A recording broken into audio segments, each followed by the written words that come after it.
You told the stories, and communities throughout the country responded and said, we can do something about this, and they did. And now, for the first time, our country is on track to meet its high school graduation goal of 90% by 2020, because what you do counts. But as you all know, American Graduate is just one example of public media for the public good, just one example of how we utilize our spectrum to tell America's story. And I'm really pleased that we have with us today two outstanding people who make our storytelling possible. But first, I have a question for all of you. How many of you recently, or ever, visited the Caribou, Maine website?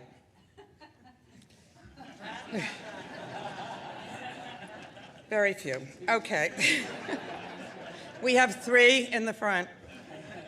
Well, let me tell you, if you do, you will learn that Caribou, Maine is the most northeastern city in the United States, and on their website, they define the vision they have for the Caribou community as a place that shares collective responsibility for the nurturing and education of each generation, America's future, our young people.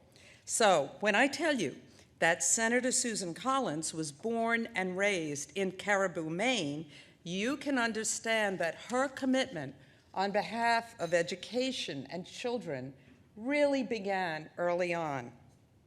She's an advocate for early childhood education, for improving our public school system, and in fact, she has read books to over 200 schools, to children in over 200 schools across Maine. She led bipartisan efforts in the Senate to increase programs for funding which help low-income, first-generation students enter college, stay in college, and become American graduates. She's a convener, bringing people together to meet challenges with thoughtful, sustainable solutions. She's a protector, advocating for public safety and emergency preparedness.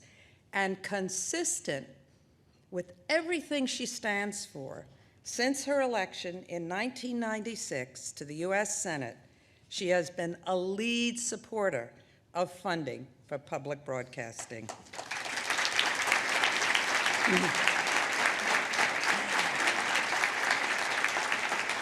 Now, you know, Maine Public Broadcasting Network is a joint licensee which serves the entire state with informational, cultural, and educational content, providing as well very important emergency alert services. So Senator Collins knows firsthand how important public media service is to rural communities.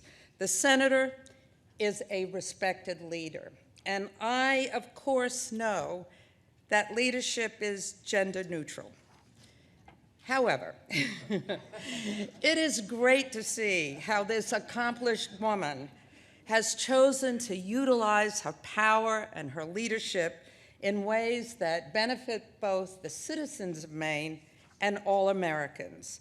In fact, Senator Collins was recently interviewed for the PBS documentary, The Makers, where she will be discussing her role as a bipartisan leader helping to end the October government shutdown. Please join me in welcoming Senator Susan Collins.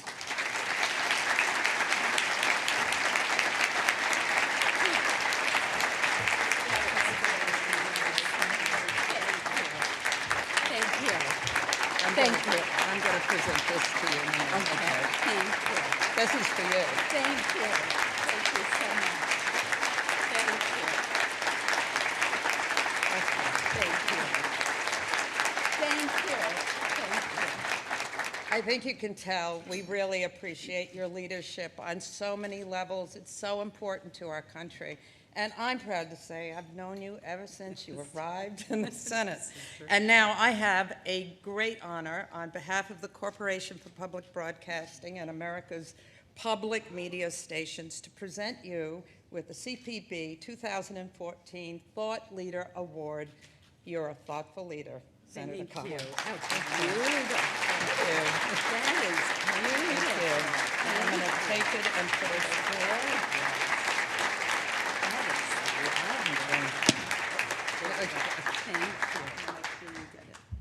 Thank you. Well, thank you so much, Pat, for that very kind and generous introduction. I'm deeply grateful for this award, and I'm honored to be here today among the leaders who have done so much to affirm the value of public broadcasting to our country. And Pat, in her usual humble way, acknowledged the board members, she acknowledged so many different people, but she herself wasn't acknowledged. So I want to thank you, Pat, for your leadership.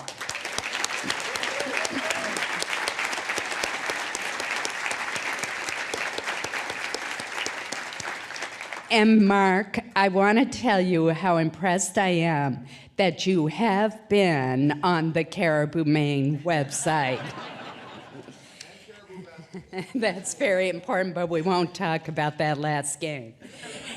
It is fitting that today's program began with a presentation on such an important new program that you've launched, American Graduate, Let's Make It Happen. I loved the energy that we saw in that video.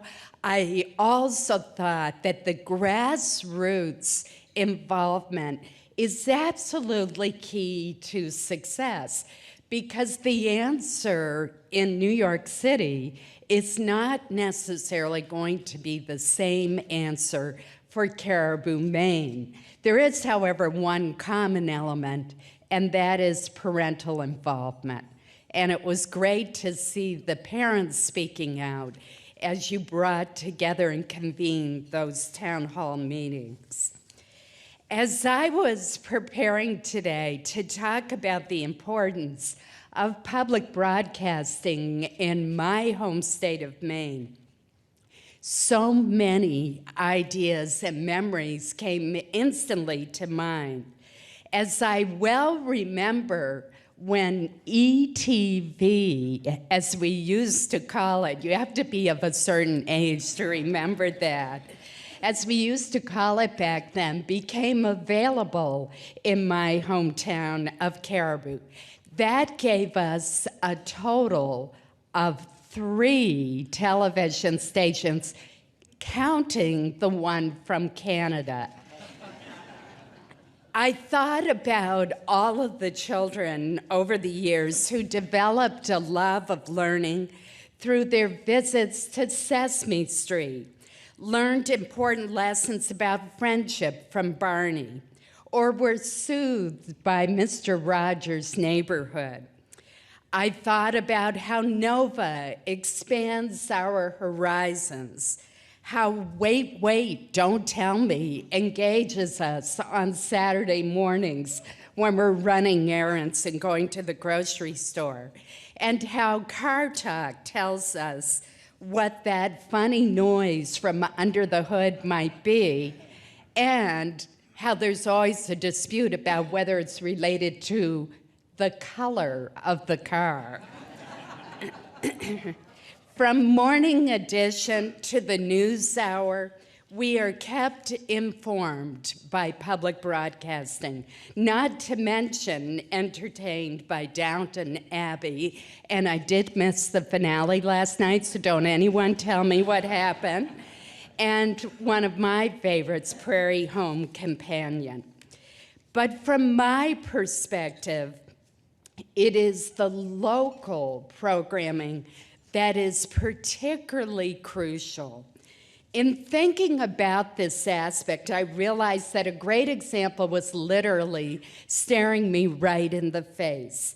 Starting at 10 o'clock this past Wednesday morning, through all day Friday and Saturday until late Saturday night, Maine Public Television broadcast the state high school basketball tournament. Now, that is one of the highlights of Maine's winters, Maine's long winters.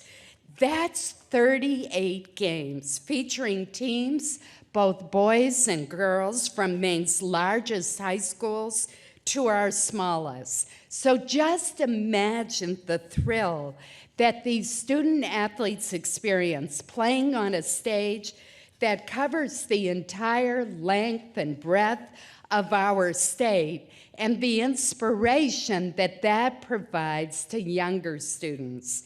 It is especially remarkable that the Maine Public Broadcasting Network has carried out this enormous effort for 35 years.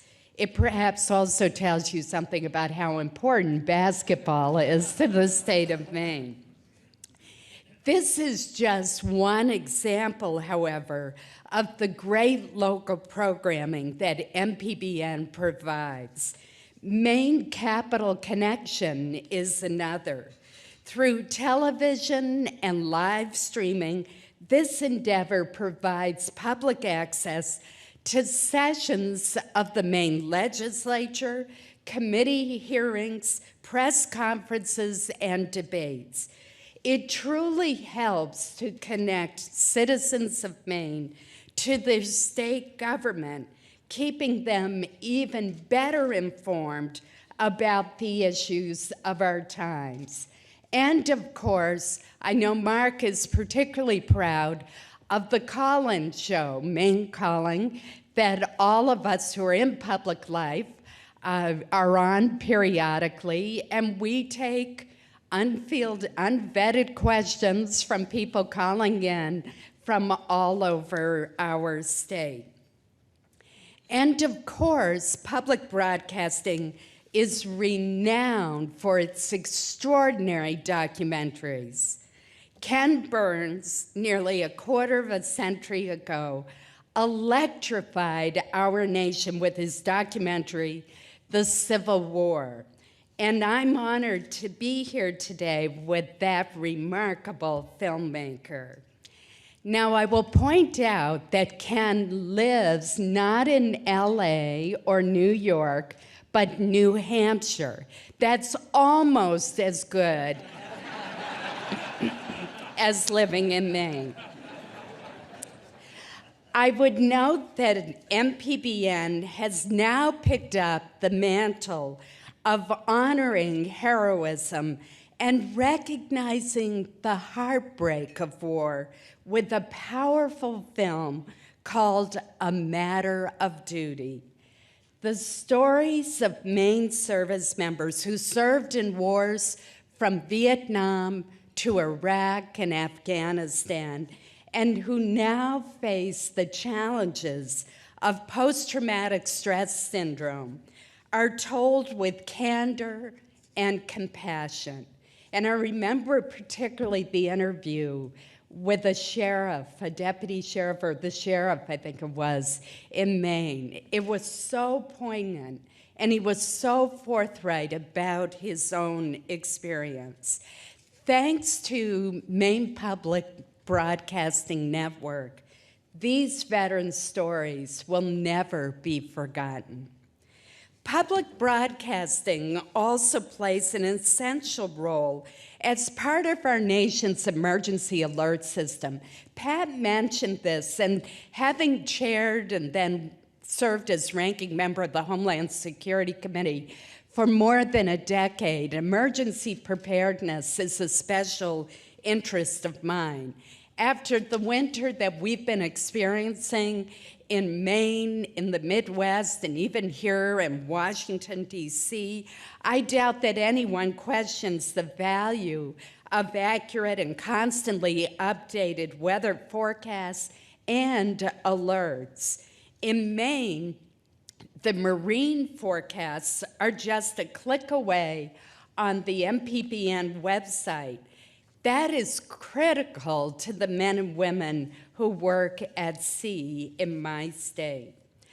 Finally, as you are well aware, the debate over federal funding for public broadcasting continues during a time when we are making extremely difficult budget decisions. As we engage in this debate, and as decisions are made, Congress must keep in mind the value of public broadcasting while also encouraging more private partnerships. Whether on television, radio, or the internet, public broadcasting opens a window to the world and ensures coverage of people, places, and ideas that broaden our horizons and cause us to question our assumptions, to learn, and to appreciate. Like public libraries, public broadcasting provides a valuable service to our communities and to our nation, no matter where we may live. Education, information, entertainment, and thoughtful civil debate are the hallmarks of public broadcasting and essential to the very fabric of our society. I thank you all for your commitment to this cause and for honoring me today with this award. Thank you.